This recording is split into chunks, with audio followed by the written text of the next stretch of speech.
Hey, this is Tommy at AldermanFarms.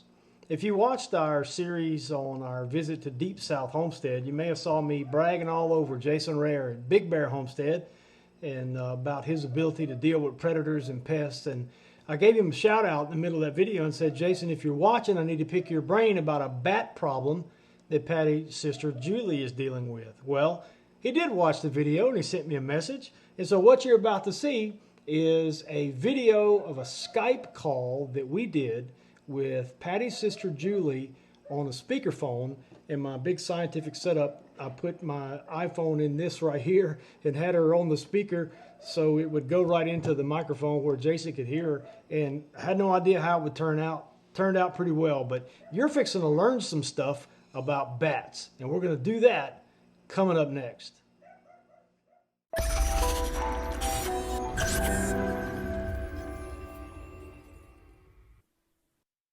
Hey everybody, this is Tommy with AldermanFarms, and welcome today to our special program, Ask the Expert. And so we've got Jason from BigBear Homestead with us, and on the line we have our first caller, Patty's sister Julie, who has been plagued with a bat problem for how long, Julie? About a year. About a year. She's been year and a half. Year to year and a half, and it just occurred to me yesterday while I was sitting there chatting with Danny at Deep South Homestead, and he was talking about Jason and a nifty hat he's going to be making for him, and I said, you know what, I need to talk to Jason about Julie's bat problem. So with that, Jason, I'm going to turn it over to you, and you can ask Julie questions or whatever, and the show is yours. All right. Hey, Miss Julie. Hi, Jason. Where are the bats located? I'm sorry? Where are the bats located? I have determined where the bats are getting in, and it's between, I have vinyl or metal siding on my house, and I have a brick fireplace, and there's a tiny little place where they're accessing, I want to think behind my metal siding. However, I've had a couple of occasions where they've ended up in my house. I don't hear them in the attic. I've tried to listen for them in the attic, and I do not hear them going bump or any noises. However, in the springtime is when I've had the problem. It's been 2 springs. And I don't know if they're migrating back to my house to have babies, but I do hear what I think are chimney sweeps in my attic. I've listened to bat sounds on the internet, and it doesn't sound like bats in my attic. I mean, in my chimney, it sounds like chimney sweeps. So basically, the way that you know that you have a bat problem is every now and then one shows up inside, right? Yes, that's exactly right. I've had a couple end up in the house. Yeah, and that's very frightening. And unfortunately, there was not a video camera anywhere around to catch that action. No. Internet gold. Very, very frightening. Yeah, unfortunately, because I would have probably gotten awards for screaming and hollering. And Jason said that would have been internet gold. Yes, it would have. Okay, Miss Julie, you're in Mississippi also, correct? No, she's in Louisiana, just outside of Baton Rouge. I'm just north of Baton Rouge. Just north of Baton Rouge in Baker, Louisiana. Okay. So you're down there by Robinson. None of my neighbors are experiencing the same problem. They've not told me that. And quite a few of my neighbors know the problem I'm dealing with. So, anyway, I'm just wondering at this point, Jason, is it possible that they're coming back only once a year in the spring? Well, that depends on what breed of bat you have.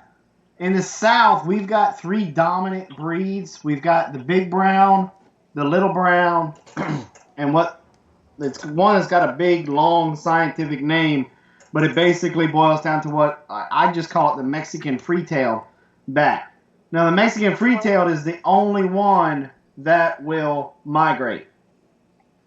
Okay. And he'll go all the way to South America. I'm sorry. He'll go all the way to South America, hang out during our winters. He'll hang out down there, and then come back in the springtime. Now, the big brown and the little brown, they will hibernate. They'll go into a very little hibernation. With you being in Louisiana, it may only be a couple of weeks, depending on your temperatures. If it falls below 50 degrees, they start going into a tiny hibernation. They don't move a lot. Okay. I'm betting, see, chimney sweeps and bats, they do sound a lot alike. In the summertime, because y'all get just as hot as we do you have a strong, around your fireplace, do you have a strong, kind of like an ammonia smell? I don't. I've not seen that. I'm not seeing any evidence of, dung, I guess they call it. Guano. Guano, that's what it is. Around where they're accessing. I do not hear them at all. Now, nothing. I don't hear any birds in the vicinity. The reason I think it's chimney sweep inside my fireplace is because I have been outside looking around during the daytime, and I'll see a little bird fly in there. And when it does, the whole chimney sounds up like she's bringing food, or yeah. I mean, I can hear it throughout my house, and it's during the daytime. Now, chimney sweeps they're not really a solitary bird. They're more of they'll go in a pack, and they'll usually come back right at dusk. They'll leave at dawn, and they won't really come back till about dusk. Now, and it'll sound like... outside and watch for that, too. Yeah. I have, and I've not been able to capture that at all. I don't know. It just fungus me all the way around. When's the last time you heard or saw activity? With what I call chimney sweeps was in the spring. The last time there was a bat that entered my house was spring. Once it gets really hot, I don't hear it anymore. They don't access my house anymore. It's just in the springtime that I've had the problem. So, Jason, in your experience, is she likely dealing with one or the other? Can bats and chimney sweeps? They can cohabitate. But what she described, where she saw the bat enter behind her siding right there by the chimney, there could be an opening where they got into the chimney box, because nowadays the chimney is nothing more than a big square box with a pipe running up the center of it. Right, a hollow box with a pipe in it. Well, mine's the old type chimney. It's a real fireplace with a real chimney, and the back wall against my house is solid brick. And I also have an insert into that totally locks my fireplace down. It's a heatilator that totally locks the front of my fireplace down. So solid brick. There's no inside her house, Jason, and I've been in there. If you can't visualize what she's talking about, there's no fireplace to stick your head into and look up. The entire front of what originally was an old style open fireplace is completely sealed with a heatilator, like wood stove insert kind of thing. Okay. Yeah. Okay. And now there is a gap between the brick and where it inserts, around obviously big enough for a bat to get out of. Yeah, bats don't need but like a half an inch. Mm-hmm. But if she's been dealing with this for a year and a half, she should have, in the summertime, she should have an ammonia smell around that area whatsoever, because the bats literally do hang upside down and urinate and defecate as they're hanging upside down, and it goes all over themselves. On the outside of the house where she saw them enter, there should be a brown stain. Well, in the nuco profession, we call it a skid mark, because they're squeezing in and out, and they're letting her house act like a squeegee to clean all of that off of her fur, off of their fur, and it will stain the house. Now, there's been any of that. Now, I do see around the little crack where they're getting in, I do see a dirty spot. Ah. But it's nothing dropping, it's nothing running, it's just where they're accessing into the hole. It's like dirty right there. Yeah. And the reason I noticed this is because I have my house washed down, pressure washed, and everything else is clean, so it made that obvious. But that was in the spring. Yeah. So, there's been a lot of talk of a new solitary bat where it's just one bat, not a colony, that's been starting to make its way up from South America down that way. I mean, we've had, in my 20 years plus of playing around with the trapping and nuisance wildlife work, I've ran into it once. But I mean, you could, and they do. I'd have to look back and through my paperwork to brush up on it, but I'm almost certain that they do migrate. So you might have that one solitary breed, and right now, if that's the case, right now would be the time to go out to that spot and caulk it. And seal it up. I wondered that. Yeah. But at the same time, I wasn't positive there weren't any more in there, and I certainly don't want to seal them up in my attic. So that's why I'm so glad and so thankful to talk to you, because I really didn't know what direction to go with it other than I do not hear anything. And I spend a lot of time on the internet with total silence otherwise. I'm not the type that has to have music or TV on. And I spend a lot of time in my house with no noise. And I feel like I hear them. Yeah. And I don't hear them. I don't smell them. And nobody else does either. It's really strange. It's really, really strange. But come springtime, and I really thought they had gone away. But come springtime again this year, and of course, they say don't fill your house up in the spring. Wait till at least October, because the young, they go on, they're having babies. So, that's part of the law. I'm kind of perplexed as to what to do. I really don't know. So, well, what's your temperatures like down there right now? Well, in my house, it fluctuates daily. But my house in the summertime, my attic I have a very low pitch on my roof, and my attic, you can't even bear to go up there. I would say it's every bit of 200 degrees in my attic. So I can't imagine anything living up there. Okay, they'll be up through that. I mean, it's just you can't hardly breathe when you try to access the attic. Really, Jason's laughing at that. Jason, they can withstand that kind of heat?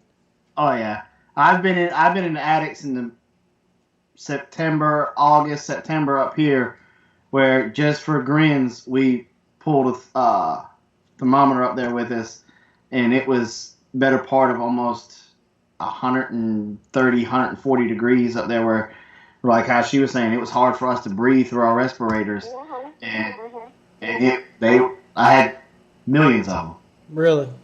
Yeah, because it doesn't really bother them that much. They want the warmth.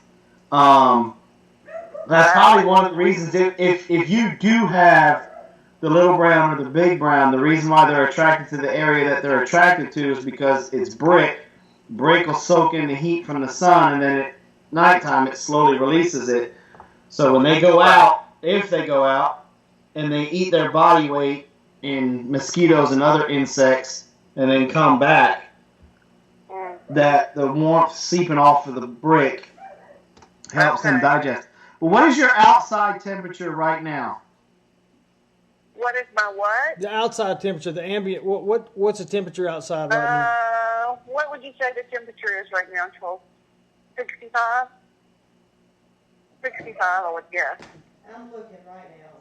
It's 58 here in Brookhaven, so yeah. So, I mean, we're usually a couple of degrees warmer, so It's 62 maybe. right now. Where? It's in Baker. It's 59 degrees. According to the Weather Channel, it's 59 degrees right now in Baker. 59? Yeah. Really? Well, Okay. yeah, but it wouldn't surprise me if that's off a little. I'm standing outside and, pretty much dirt fleas. So. Yeah. So I mean, it's 60, cool. It's 65. cool. So, yeah, Do you see any that's bats really flying around in the sky? Do you see any bats flying around in the sky? No, I'm not at home right now, but I do see them flying around the sky. Yeah. Yeah, she sees them flying around. She's not Because at her I've house gone right now. outside trying to figure out where they were coming in and out before I discovered. And yeah, there's bats flying around everywhere in my neighborhood. Oh, in your neighborhood. Oh, okay. And, Then you not might have the big brown around or the my little house. brown. Say again, What Jason. Jason, say that again. That she might have the big brown or little brown if she sees them flying around in their neighborhood. Yeah. They could be using her place as what I call a truck stop, meaning each year the colony of bats, they will double in size each year. Oh, And so really? sometimes Oh, when the bat goes out, he'll eat about 3/4 of his body weight in about an hour to 2 hours, and then he comes back and he just hangs out the rest of the night. But if he flew kind of far out away from home base, he might not have had the energy to be able to make it all the way back. So they found your spot and they use it as a kind of a layover, a truck stop, where they hang out. Now the danger with that is if the colonies get too large where they are, sometimes they'll split and then they'll go to that truck stop and start living there. Because bats are like pigeons, they're habitual roosters. They're going to keep coming back until you make it to where they can't come back. okay. So one of the things that I would do is tomorrow, right at dusk, get out there 10, 15 minutes prior to dusk. Get to that area where that brown stain was. Get Right. you a lawn chair, sit out there and watch. Okay. And then if you start seeing bats come out there, try to keep a count of them. Okay. Okay. And now this is kind of the scary part. Stay out there till it's dark until you really can't see that well anymore. Whatever count you get, multiply that by 7. Really? Yeah. Well, I mean, That- do I shine that's a the spotlight garden so I can variety see 'em? average that you would have. Do I And if shine a you got spotlight 'em- so I can see them coming out? Wait, Oh, yes, ma'am. You'll see 'em. say it again, Julie. Do I shine a spotlight so I can see them coming out? No, No. you're watching for them to wait. She's watching for them to come out. No. Just watch until you can't see anymore. Okay. I see. Okay. Until it gets Okay. too dark to see. Till when it gets too dark to see, you're done. Okay. Okay. All right. Now, if you've got the big brown and little brown, I'll go ahead and I'll give you the heads up. An average colony will run anywhere from 25 bats on up into the hundreds, thousands. I've been in an attic where I bet that I had over 1 million bats. See, Wow. I don't think she has that. I mean, I just don't think I don't think that many bats would be unnoticeable. In a year and a half, she's probably she's in the low number side. She's probably only maybe at tops, maybe 20, 30 bats. It depends on how large the colony was when it got there. Yeah. Now, if it has access to that box back there, then she wouldn't be able to hear it or wouldn't be able to smell it. Right. Because if they were going up underneath the siding, they would have popped that by now. Because they'll lay almost like right on top of one another. Really? Yeah. Do you have louvered vents in your on your house? The big triangles or squares on the ends of the house? Do you have gable ends on your roof with louvered vents? No, I do have one side of two sides of my house with gable. I do. All right. And they're not covered with screen or anything? Yeah, they're covered with metal siding with the tiny holes, and there's no way a bat can get in there. Oh, okay. No, she's golden No, there. She's there's golden metal there. siding all over my soffits, all over my eaves, everything. Okay, good. Okay, good. So, That's what I would do. I'd sit out there tomorrow, count to see how many comes out. If any comes out, if none comes out tomorrow, do it for a couple more nights just to make sure. because bats are like people. With the storm fronts and stuff that come through, the barometric pressure is off. They may not come out. So do it for a couple of nights till you see them come out. Once you see them come out, keep a count of how many come out, and then we'll figure out roughly about how large that colony is, and then I can walk you through here and I can show Tommy how to make what's called a bat valve, and you can put it up there, and then I would let it sit until the springtime. Once the springtime comes around, I'd wait till you're back in the 70s, 80s during the day, high 60s at night. Give it a couple of days, pull that down, fill that hole full of caulk, and you're done. Okay, good. Nice. That sounds like a plan to me. Nice. And that bat valve is very simple to make because really all you're going to need is some cardboard, duct tape, and a Walmart bag. Wow. Okay. I'll tell you Sounds what. like a plan. I'll tell you what we'll do, Jason. Julie comes up. Here this weekend. Is it this weekend? Yeah. She comes up Yeah. here this weekend to spend time with their mom, and so maybe we'll work it into your schedule. We'll do another Skype call, and you can show us how to build that. Okay.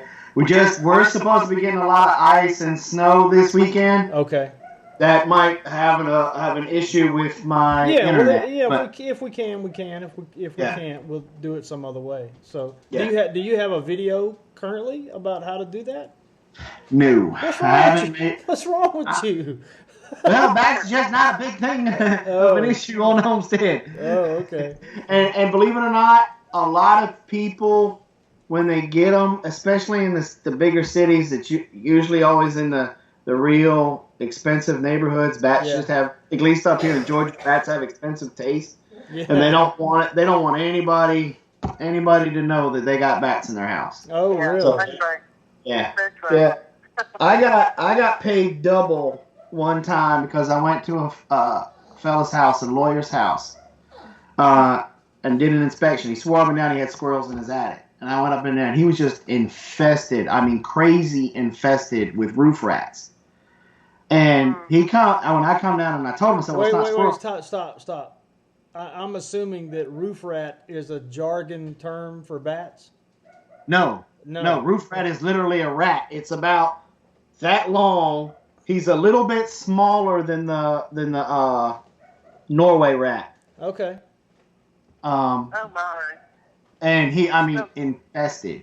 And he was calling me a liar and saying, no, I was just trying to rip him off. And I'm like, it's cheaper to trap rats than it is squirrels. How am I ripping you off? Yeah. But, he kind of got ugly with me to the point where I said, look, let's make a wager. I'll put rat traps up in your attic. We'll let them sit overnight. If I catch one single rat, you'll pay me double of my price. If not, if I don't catch a rat, then I will do your trapping and your exclusion work for free. And he said fine. So I went out there and I literally put out four rat traps. That's all I put out. Yeah. And I come back down to the car because my wife was going with me then too because we were strictly full time with the business. And I said, let's go. We're gonna go to lunch. He's gonna call in less than an hour. We hadn't even gotten our food, and he called and he said, "There's something up there making noise. You caught a squirrel." I said, okay, I'll be right back. We'll finish lunch. I had 3 rats. But yeah, what the hard part about getting rid of those bats is we've got to make sure your house is it's completely what we call in the nuisance wildlife business we call sealed. It's not going to be air sealed. You're just going to make it where these critters can't get in. And with bats, you got to be very meticulous. You got to go over anywhere that siding stops. And if that trim work's not there, or if it's kind of cracked or whatever, put some caulk in it. You can use caulk. You can use great stuff. Something like that stops them from being able to get in. Because a typical mammal is if he can get his head through, the rest of his body's going to go through. And bats can lay themselves down and get almost as flat as this coaster right here. Really? Yeah. What's that, 1/8 of an inch?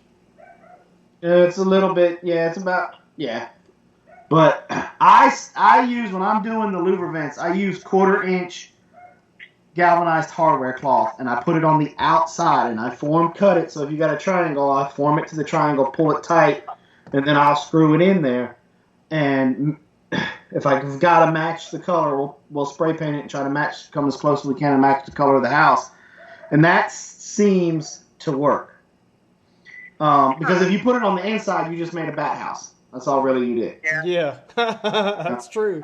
So, and everybody freaks out and gets so scared about the R word when it comes to bats because they are the largest carrier of rabies. Yeah. They just don't get the reputation of it because not a lot of them get tested. But 1 out of 4 bats carry the rabies virus. But, like I tell everybody, you're not going to go into your attic and go, oh, look at this cute little bag right there. Yeah. You're not going to do that. The only way that you're going to come in contact with them is if they get into your living space, the bat is panicking, trying to get out, you're panicking because you're scared of the bat, and an accidental collision happens. Yeah. Right. The things that I worry more about when people say they have bats in their house is the guano and their urine. Because their urine is very high in ammonia, and their guano attracts another bug, a dung beetle, that comes in, and when he eats it, his feces is like dust, and eventually over a long period of time, it can cause respiratory diseases. The big one is that histoplasmosis. Wow. It can cause that, but it's the same thing with rats. Over a long period of time with rats, you can get that too from their feces. But in your situation, you ain't got nothing to worry about because worst case scenario, they're inside that box, that firebox. Let me go back to something just for clarity purposes. I'm inferring, Jason, because you told her to go all over the exterior of her house. I inferred from that if she just plugs up the hole that she knows they're using, they'll look for another way to get into the place they know. Yes, there's some pest control companies in Augusta, Georgia, that will come to somebody's house and charge them like $500 just to do this one louver vent. And even though the bats are right here on this louver vent, and then you seal that one up, they're just going to come around to this one or to the one on the other side because your house is now their house. Yeah, so it's not that they zero in on the opening. They zero in on the location, and if you block their entrance, they're looking for another. They're just going to start looking for another one. Wow. That's why it's about her roof vents. Yeah, so Julie, just to recap, that's why Jason was saying, and I like I said, I inferred that may have been what he meant, is that once you know they're out of there and gone, just sealing that one hole is not enough. You're going to have to make sure that there's no other way for them to get in there. And if you ever get that siding replaced or anything like that, you put in a new window or a new add-on or something, make sure every little nook and cranny is sealed because the bats that are there in this colony, they're going to keep coming back to your house trying to get back in every night. Okay. And this is going to happen until all the original members of that colony are dead. Really? Because remember I said they're like pigeons. They're habitual roosters. They're going to keep coming back. Yeah. Right. And so that's why when you do a pigeon job, you have to kill the pigeon. Because you can take that pigeon 700,000 miles away, and he's eventually going to make his way back. Yeah. Wow. Yeah. Wow. And so how long do these bats live? Hopefully not 45 years. It really depends, but the average lifespan is about 7 to 20. Depends. 7 to 20 years? Mm-hmm. Depends on your food source. Wow. If they're in a bat colony in a neighborhood, can thrive for forever. They'll be around longer than the neighborhood. Wow. Because every neighborhood has street lights, and the street lights bring the bugs. Oh yeah, and then they've got unlimited amounts of protection from the owls and the hawks and everybody during the daytime because they're getting into folks' houses. see, naturally, they are just in either in caves or in hollowed out trees and places like that where some wildlife can still get to them and prey on them. Yeah. Once they start entering somebody's house, when they're up in those gables, nothing's going to get them but us. Yeah. You know, unless you get a very large snake that is able to work his way up there. We don't want to go there. Oh, golly. All right, I so don't mean to cut this conversation short, Jason. I appreciate everything you've said and all the advice you've given me, and I'm going to try to be brave enough to go count bats tomorrow night. They're calling me in to dinner. I'm at my aunt's house, and so all right. Well, you know what to do. You don't have to put your face right up there by the hole. Just get you a position, a safe vantage point where you have a clear shot at it. You know. Yeah, that hole. If I'm guessing, that hole is probably at least 10 to 12 feet up in the air. Just sit off diagonally about a good 10, 15 feet back to where you can see. And you can just, like I always tell people, sit down in a lawn chair, get your glass of tea, and just watch. Yeah. All right, Julie. Let us know what the count is. I'm hoping it's 0, but I'm hoping so too, Tommy, and I'm scared just thinking about it. But yeah. But remember, I may not want to face what I see. Remember to do it. Remember to do it several evenings in a row. I will, and I will let you know. All right. Tomorrow. All right. Thanks. Thank you, Jason. I appreciate your time. No problem. And your advice very much. Okay. Bye-bye. Bye. All right, looks like we don't have anybody else on hold, Jason, so that'll be... So thank you for joining us, folks, for the first and maybe only episode of Ask the Expert with Jason Rare, BigBear Homestead. But, man, that was cool. I know she's very appreciative, and, man, I learned a lot. And we don't have any... Yeah, they are cool. I tell you, we had... the only experience we've had with bats, there's a camp house that we built on our property back near where the original homestead was a number of years ago. And, well, I mean, the homestead was there 100 years ago, but before we moved up here, we built that camp house with the intention of this would be a cool place to come from Baker, Louisiana, to come up here and camp. But then we decided we liked it so much we'd move here. And occasionally, and it's a 2-story camp house, and so the ceiling is unfinished on the first floor, so the rafters are exposed. And we've gone in there a couple times, and there'd be a couple of cute little fluffy bats, there. And so we, I mean, they are cute, but we don't, like you said, we don't go up and go Gucci, Gucci. I mean, we killed them. And we put one in an ant bed because one of my oldest son, Cameron, I think, thought it'd be cool to keep the skeleton. And somehow the conversation came up with our veterinarian, and he said, I wouldn't touch a bat skeleton with a 10-foot pole, so we didn't, we left, I don't know, we buried it or something, so, because he was like, no, man, he said, it just ain't worth the risk. And apparently, rabies is even transmissible through skeletal remains if it was infested, so. Yes. Through the bone marrow, yep. Anyway. I had to take some intense classes on rabies, and a lot of people don't understand that there's only one strand of the rabies virus what's called the Cujo strand because it got made popular by Stephen King. Yeah.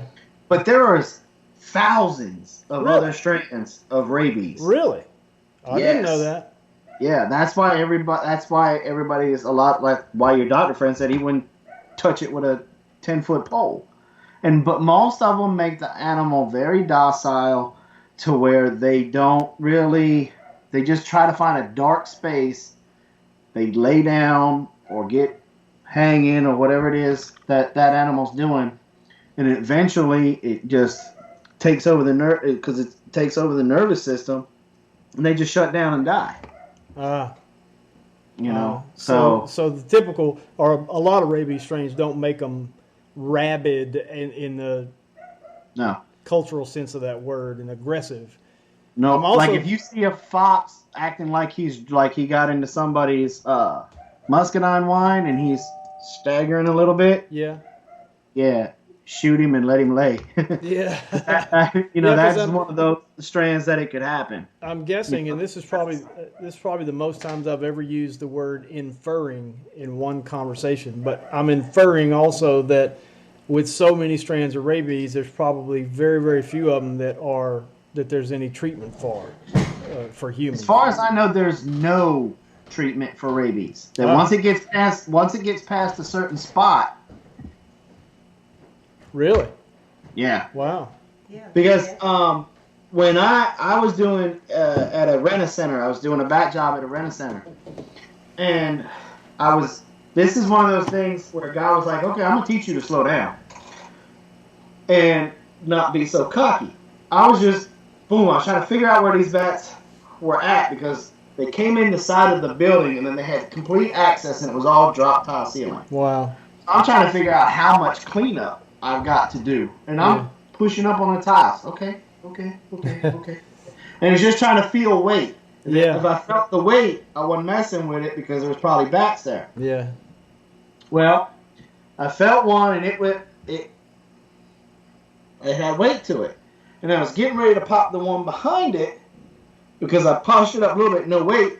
Well, the manager came over and started talking to me, so I talked to him real quick, and I forgot that it was the one in front of me. Oh, man.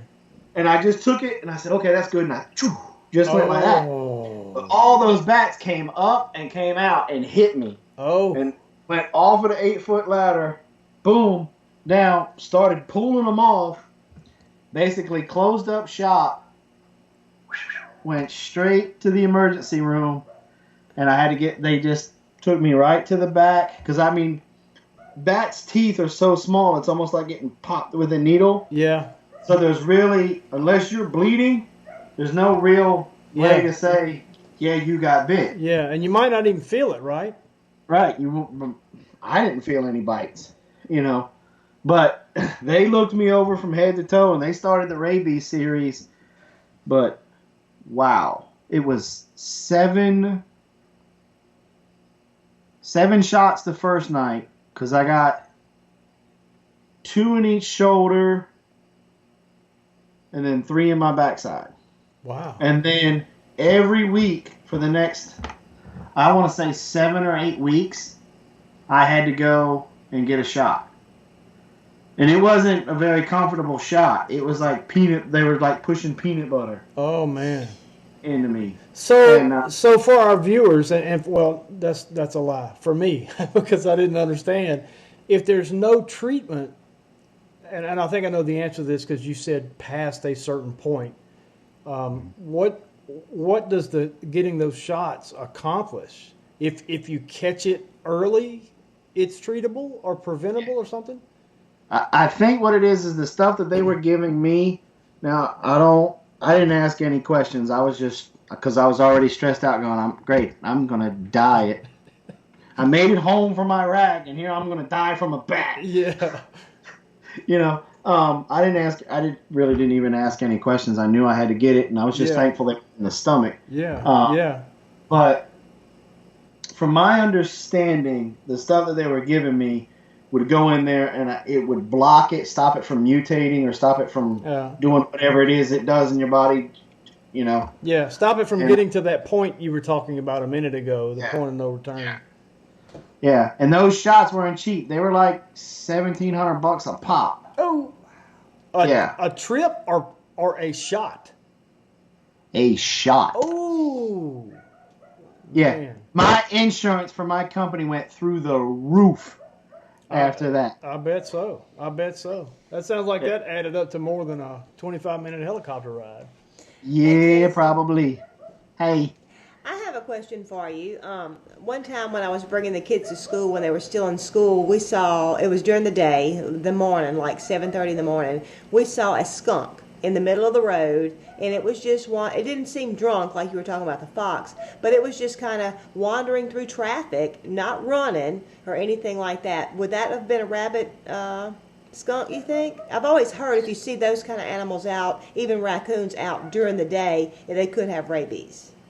Well, I mean, that's what everybody likes to say, but there could have been something that happened that bounced that skunk out of its den and chased it for a little while, or he was just got disorientated by all the traffic. Because normally when he comes through there at night, that traffic's not as heavy, and it just kind of scared him a little bit. Oh, okay. And, but usually when they're rabid and they're full blown, where they're just about to die, they're staggering, they're stumbling.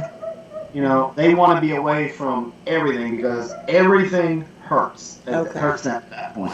Yeah, and you know, Dr. Bob, our vet, had mentioned during conversations surrounding my recent event where our dogs, you know, they were up on their shots, but they still had, by law, you know, their heads had to be tested and all that. And but there hasn't been a confirmed case of rabies in any animal in Mississippi in 60 years. 60 years. Well, there was a kitten Nice. in Starkville that had rabies.